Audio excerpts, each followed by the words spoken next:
Final video for the Global Learning Project. In the final video, I will be talking about the person I interacted with who was completely different from me, and I'm going to be discussing how they learn on their personal basis.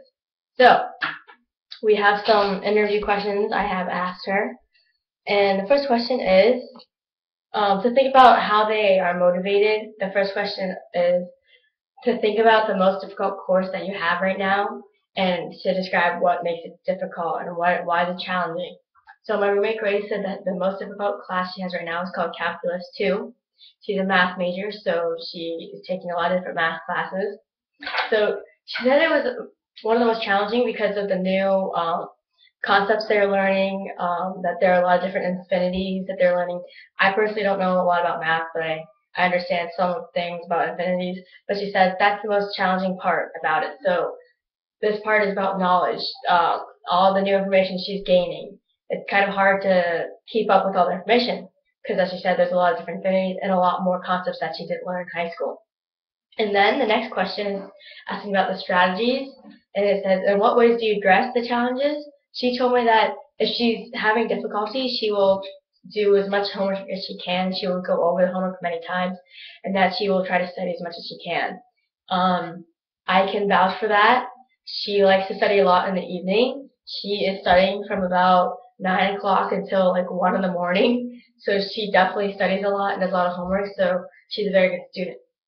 And so now, with awareness and strategies, the question we are given is, can you tell when you're doing well or not, and what do you do about it? She said that, well, yes, if she's not doing well, she's going to seek help from online sources, other people, the tutoring center, the math learning center, or people in her class. And if she's doing well, then she's happy about it, and she just keeps doing what she's doing and keeps up with it. And then, are these strategies effective or not? She said that they definitely are effective. When she needs help, she goes and gets them. She's not going to sit around and not do anything about it. She will actually go and get help. Now, the next part is about attribution, stability, effort, luck, and task. And we are told to ask them to think of a time at MSU when you did well or poorly in a difficult course. And then the question is, how do you explain your good performance? So, this question was a little bit difficult to actually think about to begin with. What do you mean by explaining your good performance? So this is how she took it. She said that in her writing class, she was expecting to do poorly in her writing class because in high school she didn't do a lot of writing, but she ended up doing pretty well because she reviewed a lot of what she did, she edited a lot of papers, so she ended up doing a lot better. So with effort, she put a lot of effort in it. The ability, she had a lower ability, but it ended up working well because she put a lot of effort in it. There was no luck involved with it, and then the task difficulty, it depended on what kind of writing style she had to do. And to begin with, the task at hand, which was writing, which she didn't have a lot of writing in her high school, so she found it difficult. And then the next question is, how do you enjoy the course? She said that she does enjoy them. She does enjoy the classes she's taking. Oh, to go back, there's another part. Not only did she think she was going to do poorly in her writing class, in her genetics class, she thought she was going to do really well on it, but then she ended up not doing as well on her exam as she hoped she would do. But now with that, she knows how to study better. She knows what tests are like.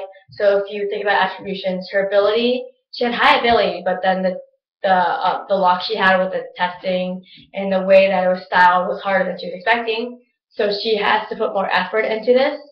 Her ability is going to be high still, and then the task at hand was hard. Okay, to go back to the question of how do you enjoy these classes, she says that she does enjoy them a lot. And then with those classes she enjoys, how much effort do you put in it? And she told me that she doesn't think about effort as in if she enjoys class or not. She says that if she's doing well in class, she's going to try to do minimal effort. She's going to do what she has to do what she has to do to get the grade she wants. But if she's struggling or she's confused, she said she's pretty consistent with seeking help, which is very good because in high school, when we think about getting help, sadly, it comes to like, you're getting help, you must be a loser, you must be stupid. But in college, it's very commendable to get help. So it's really good that she's being consistent with getting help. So with that effort, she will keep getting the help she needs so she can keep her effort level high.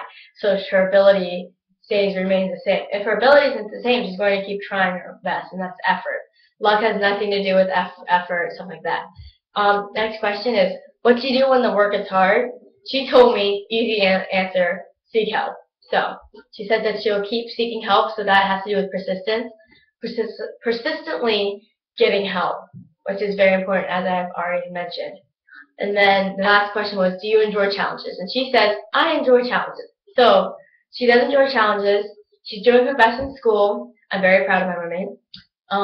She's doing a lot of homework. She's doing a lot of studying. Again, from 9 to 1 in the morning or so.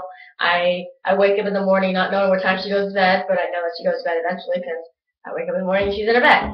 But she's doing really well. She's keeping her effort up and she's trying her best. Luck has doesn't come into context at all. And then the ability, if she has the ability, she's not going to put as much effort in it.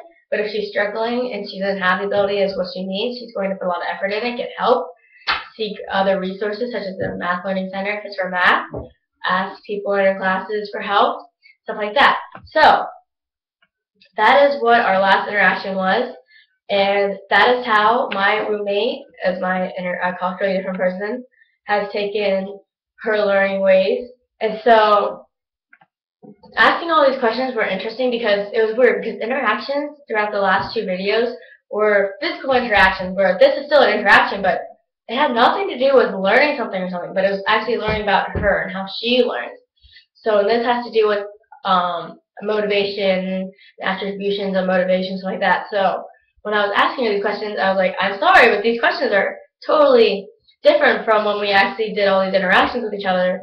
But I still told her it was very interesting to learn how she is learning herself. So with that, that is my last video, and that was the last video in the Global Learning Project.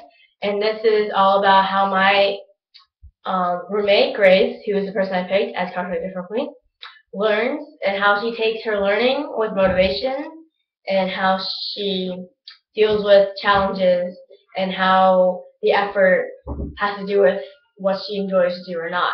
So thank you for watching, and that's the end.